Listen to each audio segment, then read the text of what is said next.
Not his first dip into megalomania, but this one's pretty egregious, you know? I feel like at some point somebody told Trump that American Christians don't actually believe in anything other than child molestation. And he was like, oh, so I can do anything. And then he was told, unwisely, he was told, yeah, you can do anything. And Trump since then has been testing the limits on what you can do to blaspheme without experiencing any political consequences. And I think that he might have found something people actually get mad about. Who's that guy he's touching? It can't be Epstein. Well, in this picture it is. So, you know, take from that what you will. What did he do now? Are you looking at the screen? He's depicting himself as Christ the Redeemer. Jesus Christ of Nazareth. The Father and the Son, you know? The guy. You see? It's not good. It's not good. He said he thought he was a Red Cross doctor. Right. Yeah. Trump obviously is not a Christian and finds it delightful to shit on Christians the same way he finds it delightful to shit on veterans. He doesn't like suckers. He doesn't like rubes, you know? This one maybe went a little bit too far. I did see these delightful images on the he deleted the Truth Social post, by the way, which, you know, not very common for him. Lot of unhappy people here in the Truth Social posts, and I guarantee you a lot of them are authentic. As much as American Christians believe in nothing, and oh boy, do they believe in nothing. They really, really, truly do not believe in anything. As much as that might be the case, this one might be a step too far. They can tolerate some attacks on the Pope because they don't care for the Pope, because they're not Catholic. They don't believe in his, you know, divinely ordained infallibility. They don't care for the Holy See, but this one's a little bit too far. Jesus Christ is like the only religious figure that evangelicals care about. They don't have saints, you know? They don't care about anything else. They don't really talk about Peter or the mother, you know, Mother Mary. They don't talk about Magdalene. They just talk about Jesus. Jesus is like their only guy. If Trump outright said, I am the reincarnated Messiah, I am Christ, do you think he could get away with it? I mean, I do think that, like, to an extent, the incredible stupidity and obliviousness of the average evangelical is really playing to his favor here, but this is really over the top. This is really over the top, you know? Even, I got this one, even Michael Knowles. I assume someone has already told him, but it behooves the president both spiritually and politically to delete the picture no matter the intent.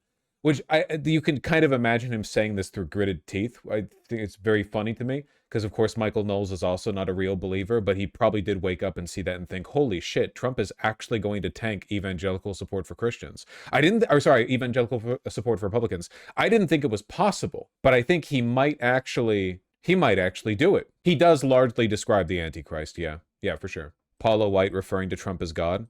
Yeah. He's the closest thing they have to a pope. To say no to President Trump would be saying no to God.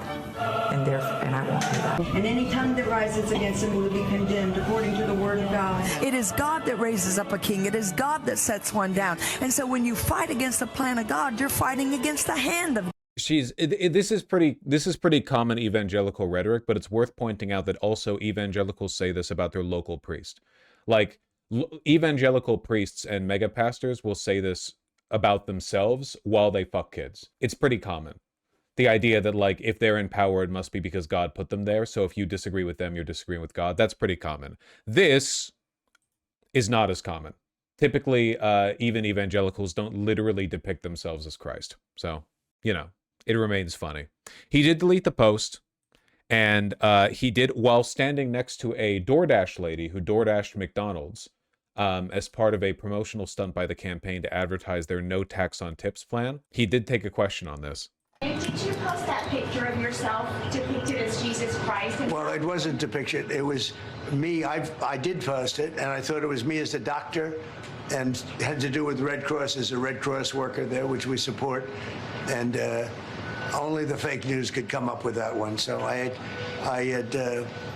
just heard about it, and I said, how did they come up with that?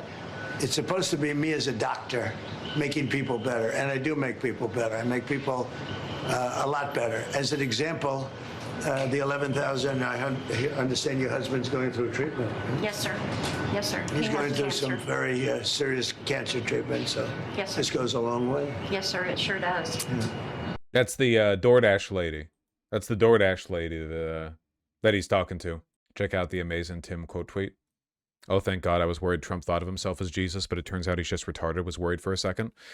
You can expect more of this over time, like where the Republican sharks are already getting ready for a post-Trump world. They're just waiting to see who they can throw their weight behind next. It's probably JD Vance will probably be the candidate in 2028, but I doubt he's going to be the guy they throw their weight behind. Like culturally, he won't have the cultural weight. The rats are trying to find the new ship. Rubio? No, it's not going to be Rubio. No cultural force, no cultural force. There's a reason why Trump is special, It's going to be Newsom.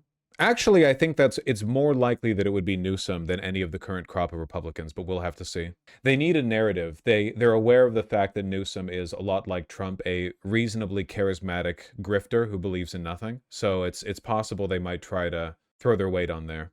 Newsom switching parties would be good for us. I didn't say he'd switch parties. New level of blasphemy, I guess. We'll see how that plays out. Where is, what's his name? This image needs Sam Hyde. Sneeko X Professor Zhang and Alexander Dugin. What did Liv tweet? The modern day Foucault, thank you. Yeah.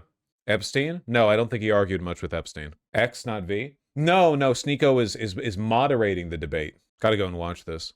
What is Professor Zhang hoping to accomplish with his lectures? Make money. This is the whole thing. Aw, man, this looks scuffed as hell. I was hoping it would be like an in-person. Never mind, this looks boring as fuck. I was hoping they'd like sit in armchairs or something, Bro, they don't got money for that? I think they do.